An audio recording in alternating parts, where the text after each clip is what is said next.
السلام عليكم لكل متابعين قناتي أعمال يدوية وأفكار حلوة كتير. يا رب دايما تبقوا بخير. زي كل مرة بالصلاة على النبي، اللهم صل وسلم وبارك على سيدنا محمد وعلى آله وصحبه وسلم تسليما كثيرا. طبعا منساش أشكر متابعيني الكرام اللي دايما بيدعموني، وعلى الكلام المحترم اللي دايما بستناه في التعليقات تحت الفيديو. شكرا ليكم. النهارده انا جايبه لكم معايا فكره كتير قوي طلبها الفتره اللي فاتت. حبيت ان انا اقدمها لكم، لاني بعد ما نزلت الفيديو بتاع المعرض بتاعي اللي كنت عاملاه من فتره، كتير قاعد يقول لي انا طبعا ما كنتش نزلت قريب الشكل التابلو ده بيتعمل ازاي للناس اللي بتبقى مثلا عايزه تغير ديكور الشقه، او اللي عايز يعمل مشروع من البيت. الحاجات دي سهله وبسيطه جدا، فانا حبيت ان انا انزل الفيديو ده تاني. طبعا قبل ما ابدا الفيديو احب الناس الجديده لاول مره تشوف قناتي تعمل اشتراك على القناه او سبسكرايب، وما تنسوش ان انتوا تفعلوا رمز الجرس عشان يوصلكم كل جديد فيديوهاتي. ويلا بقى نبدأ الفيديو بتاعنا. طبعا زي ما انتم شايفين كده انا جايبه خامات بسيطه جدا، هي كل اللي فيها البرواز. ممكن يكون عندي برواز وانا عايزه اجدد الشغل اللي عليه، او لو انا عندي اشتري البراويز دي. بس طبعا لو انت هتبداي مشروع لازم تجيبي الحاجات دي كلها جمله، علشان ما تهدرش معاكي او يحصل فرق في السعر، فما تقدريش ان انت تكسبي اكتر. الفكرة بعملها ازاي؟ انا ببدأ اجيب اي آية قرآنية عندي، ده لو انا هعمل اشكال. طبعا انا بعمل ممكن اعمل اي شكل، بس انا بديكي الفكرة وانت بداية وظفيها زي ما انت عايزة. ببدأ اجيب الآيات القرآنية دي، لو هي انا طبعا انا جايباها بوريكم ان هي قد يكون عندي على نتيجة، ممكن اخد التصميم، او ممكن تكون على ورقة، او ابسط الامور خالص. انا ممكن يعني على الكمبيوتر عندي او على الموبايل، انا ممكن ان أنا اكتب ايات قرآنية وهيطلع لي اشكال كتير وتصميمات مختلفة. هبدأ انزلها واوديها عند سايبر. لو انا مش عندي طبعة في البيت اخليه يطبعها لي على ورقة، وابدأ اشفها.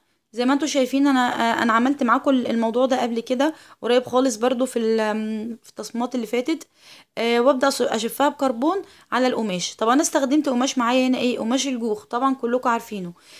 وفي العراق والجزائر اسمه اللباد. تمام كده. او لو انا عايزه اي نوع قماش برضو انا مش بمانع، بس قماش الجوخ دايما مش بيسرفل مني، يعني مش محتاج سرفله. مش يعني لما باجي اقصه ما بيبقاش طالع منه القماش كده، مش بيبقى نظيف في الشغل بتاعه. تمام. فانا هبدا اجيب زي ما انتم شايفين، انا طبعا كنت مجهزاها فانا قصيتها وبدات اغلف الكرتونه اللي انا هشتغل عليها دي نتيجه برضو، او اي كرتونه عندي. لو مش عندي نتيجه دي اللي هعملها الظهر بتاعي. وبعدين هبدا اجيب الاستراس بتاعي ده، هحطه على الجوانب بتاع الكلمه علشان تدي نظافه للشغل، وعلشان تديني شكل، يعني تدي حتى ايه، يعني جوده للتصميم. الاستراس ده طبعا انا بجيبه بالمتر، زي ما انتوا عارفين بيتجاب في محلات الكلف، بيكون في محلات الكلف الخيوط.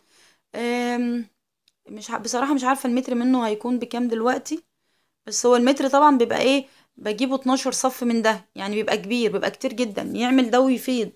بس اللي انا يعني انا كنت بجيبه 15 تقريبا، بس ده مش جملة طبعا.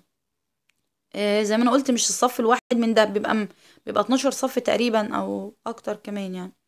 تمام. شفتوا انا بدأت ان انا احدد الكلمة بالاستراس ده. لما انا عايزة اسيبها كده هسيبها، انا بديها قيمة اكتر، يعني بديها جمال في الجمال والشياكة للتصميم. زي ما انا قلت لكم انا ممكن اعمل اي تصميم، مش شرط اي قرآنية. انا ممكن اجيب شكل بنوتة او ولد او كرتون مثلا لأوضة الاطفال، وابدأ ارسمه واحطه بالاستراس كده زي ما انتم شايفين. هتكون فكرة سهلة وهتدي جمال. يعني اما تكوني عاملاه بايديكي طبعا اكيد بيكون ليها شكل تاني يعني.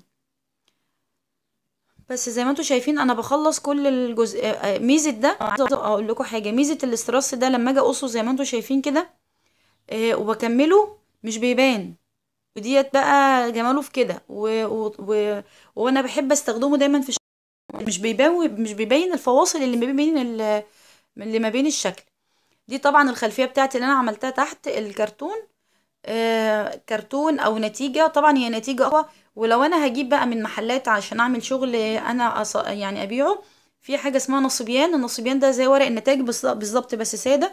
بجيبه من المحلات بتاعة المكتبات اللي هي جنب الكليات العملية، اللي هي جنب اقتصاد منزلي او تربية فنية.